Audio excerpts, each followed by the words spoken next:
Delhi Capitals IPL এর শিরোপা জেতেনি কখনোই না। একবার কেবলমাত্র তারা ফাইনালে উঠতে পেরেছিল, আর গত 3টা বছর তো লিগ পর্বেই বাদ হয়ে গিয়েছে। গতবার শেষ করেছে তারা 6 নম্বরে থেকে। এইবার দিল্লি ক্যাপিটালসের নতুন ক্যাপ্টেন, নতুন কোচিং স্টাফ, দল যে পুরোপুরি নতুন সেইটা হয়তো বলা যাবে না, কেননা গতবারের দলের অনেক খুব গুরুত্বপূর্ণ ক্রিকেটারও রয়েছেন। তারপরও এইবার দিল্লি ক্যাপিটালস কি তাদের সেই হাহাকারটা ঘোচাতে পারবে? প্রথমবারের মতো আইপিএল এর শিরোপা জেতার মতো অবস্থায় এই দিল্লি ক্যাপিটালস রয়েছে কিনা, তাদের শক্তি দুর্বলতা, স্টার প্লেয়ারদের বিশ্লেষণ কি বলে, আমার প্রেডিকশনের সঙ্গে আপনি একটু মিলিয়ে নিতে পারেন। দিল্লি ক্যাপিটালস এবারে দলটা কেমন হলো, সেখানটাতে আমার মনে হয় দুইটা বড় টকিং পয়েন্ট। একটা হচ্ছে গিয়ে ঋষভ পান্টকে তারা ধরে রাখতে পারেনি।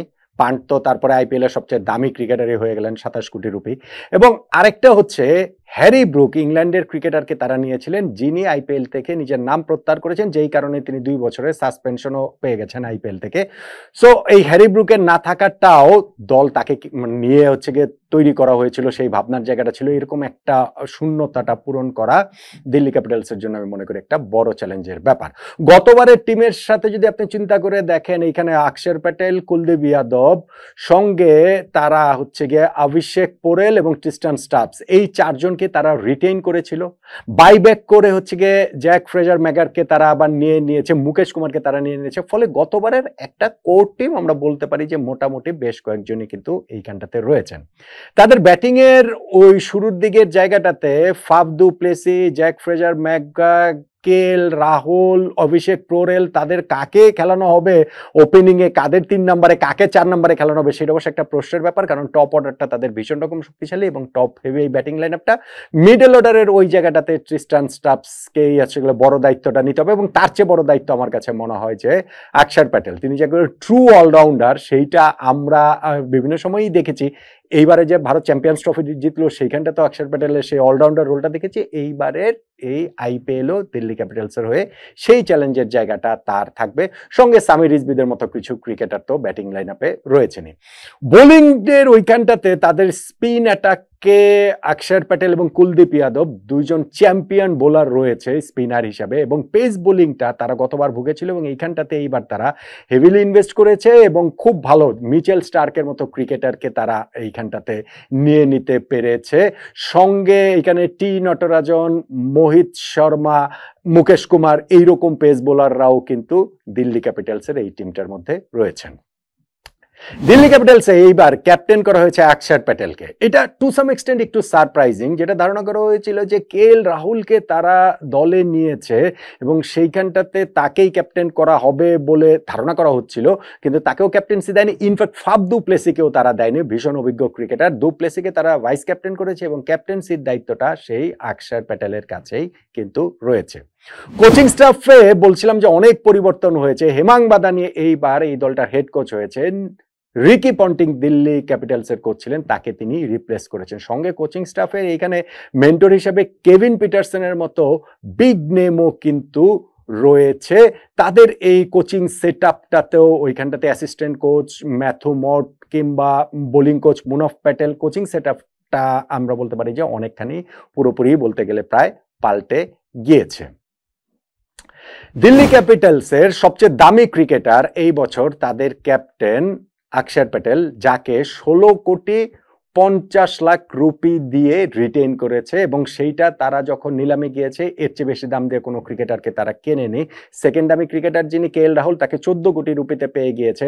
টু সাম এক্সটেন্ট এইটা একটুখানি মানে যারা নিলামে যারা উঠেছে তাদের দামের হিসাব যদি আপনি করেন, আপনি যদি হিসাব করেন এইখানটাতে ঋষভ পান্টের দাম, শ্রেয়াস আয়ারের দাম, ভেঙ্কটেশ আয়ারের দাম, সেই তুলনায় কেএল রাহুলকে 14 কোটি রুপিতে পেয়ে যাওয়াটা কিন্তু আসলে একটু কম দামেই তারা দিল্লি ক্যাপিটালস পেয়ে গেছে। কিন্তু তাদের সবচেয়ে দামি ক্রিকেটার ক্যাপ্টেন অক্ষর প্যাটেল। এই দলটার শক্তি জায়গা বলতে গেলে আমার কাছে মনে হয় তাদের বোলিংটা। বোলিংটা তাদের ভীষণ রকম শক্তিশালী, সেইটাই স্পিন বোলিংয়ে আকসার এবং কুলদীপ দুজনে আমি বলছিলাম চ্যাম্পিয়ন বোলার, ইন্ডিয়ান মেইন টিমের বোলার, এবং তাদের কাছ থেকে ওই 8 ওভারের স্পিনটা একদম নিশ্চিত গ্যারান্টেড আপনি পাবেন, সার্ভিসটা বেশিরভাগ ম্যাচেই আপনি এখানটাতে পাবেন। পেস বোলিংয়েও গতবার তারা যে ধুঁকছিল সেখানে বলছিলাম যে তারা ইনভেস্ট করেছে, এবং মিচেল স্টার্কের মতো একজন ক্রিকেটার রয়েছেন যিনি গত আইপিএলে সবচেয়ে দামি ক্রিকেটার ছিলেন, কলকাতা নাইট রাইডার্সের হয়ে যদিও শুরুর দিকে প্রত্যাশাটা পূরণ করতে পারছিলেন না, কিন্তু নকআউট ফেজে গিয়ে ওই কোয়ালিফায়ার এবং ফাইনালে কি অসাধারণ বোলিং এই মিচেল স্টার্ক করেছেন। সঙ্গে আমি বলছিলাম যে টি নটরাজন, মুকেশ কুমার এবং হচ্ছে গিয়ে মোহিত শর্মা, যিনি আইপিএলে নিজেকে ওই গত সিজনে আবার নতুন করে আবিষ্কার করেছেন সাম্প্রতিক সময়গুলোতে।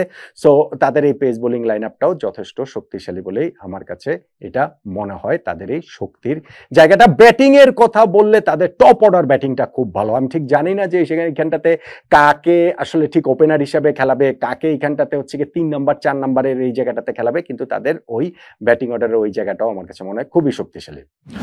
দুর্বলতার কথা বলতে গেলে যে মিডল অর্ডার একটা শূন্যতা রয়েছে, এবং সেই সূত্রে ধরে একটা প্ল্যানিং এর অভাব রয়েছে। খুব টপ হেভি এই ব্যাটিং লাইন আপটা হয়ে গিয়েছে। আমার কাছে ওইখানটাতে মনে হয় যে তাদের এই মিডল অর্ডারটা এক ধরনের একটা শূন্যতা রয়েছে। স্পিন বোলিং এ ব্যাকআপ অপশন আসলে নেই। স্পিনার হিসাবে যে আকসার এবং কুলদীপ দুজনের কেউ যদি ইনজুরিতে পড়েন, আমি অফ ফর্মের কথা বাদই দিলাম, কিন্তু ইনজুরিতে যদি কেউ পড়েন সেইটাকে আসলে ব্যাকআপ করার মতো যথেষ্ট ভালো অপশন এই দিল্লি ক্যাপিটালসের এই দলটার আসলে নেই। এবং আমার কাছে মনে হয় যে এই যে দলটা তাদের হয়েছে ওই ব্যাটিং টপ অর্ডারটার উপরে যে তাদের অনেক বেশি নির্ভর করতে হবে, ওইটাও একটা দুর্বলতা। মানে আমি ওই যে মিডল অর্ডারের শূন্যতার কথা বিবেচনা করে আসলে বলছিলাম। হ্যারি ব্রুককে যে তারা আসলে রিপ্লেস করার তাদের উপায়ই ছিল না, এইটাও আসলে তাদের জন্য একটা বিরাট বড় সেটব্যাক। 3 জন ক্রিকেটারের কথা বললে আমি জ্যাক ফ্রেজার ম্যাকগ্রাথের কথা বলবো হচ্ছে গিয়ে শুরুতে। সহজেই অন্য কাউকে বেছে নেওয়া যায়, কিন্তু অস্ট্রেলিয়ার এই বিস্ফোরক যে ব্যাটসম্যান ওপেনার, তিনি গত সিজনে তার প্রতিভার কিছুটা ঝলক আসলে দেখিয়েছেন। সেই কিছুটাকে এবার পূর্ণতা দিবেন তিনি, দিল্লি ক্যাপিটালস সেই প্রত্যাশা নিশ্চিতভাবেই করবে। আমি দ্বিতীয়তে এইখানটাতে অভিষেক পোরেলকে রাখতে চাই। ঠিক নিশ্চিত নই তাকে আসলে টপ 3 জন্য তিনি খুব ভালো ব্যাটসম্যান। যদি তাকে 3 নম্বরের রেগুলার খেলানো হয় এই দলটাতে আসলে সেই সুযোগ তিনি পাবেন কিনা সেই কোয়েশ্চেন মার্কটা আছে। কিন্তু অভিষেক পোরেলকে যদি রেগুলার খেলানো হয় তাহলে তিনিও আসলে খুব ভালো পারফর্ম করতে পারেন বলে আমার কাছে মনে হয়। আর আমি নাম্বার 3 হিসেবে ধরেন হচ্ছে গিয়ে আমি মিচেল স্টার্ককেই রাখছি। আমি এটা খুব সহজেই ওই অক্ষর প্যাটেল কিংবা কেএল রাহুল কিংবা কুলদীপ যাদবের কথা বলতে পারতাম। তাদের কাছ থেকে তো সেই প্রত্যাশাটা থাকবে, কিন্তু মিচেল স্টার্কের এই পেস বোলিং লাইন আপটাকে আসলে লিড করা, বিগ ম্যাচে ক্রাঞ্চ মোমেন্টে হচ্ছে গিয়ে পারফর্ম করা, সেই জন্য মিচেল স্টার্কের দিকেও এই দলটা তাকে থাকবে। তাকেই আমার হচ্ছে গিয়ে ওই স্টার প্লেয়ার 3 জনের একজন বলে মনে হয়। তাহলে সবকিছু মিলে এবারে দিল্লি ক্যাপিটালসের যে দলটা হলো, শক্তি দুর্বলতা, স্টার প্লেয়ার, তাদের কোচ, ক্যাপ্টেন, দামি ক্রিকেটার সব নিয়ে আলোচনা করলাম। প্রেডিকশনটা আসলে কি, তারা কি প্রথমবারের মতো আইপিএল এ চ্যাম্পিয়ন হতে পারে?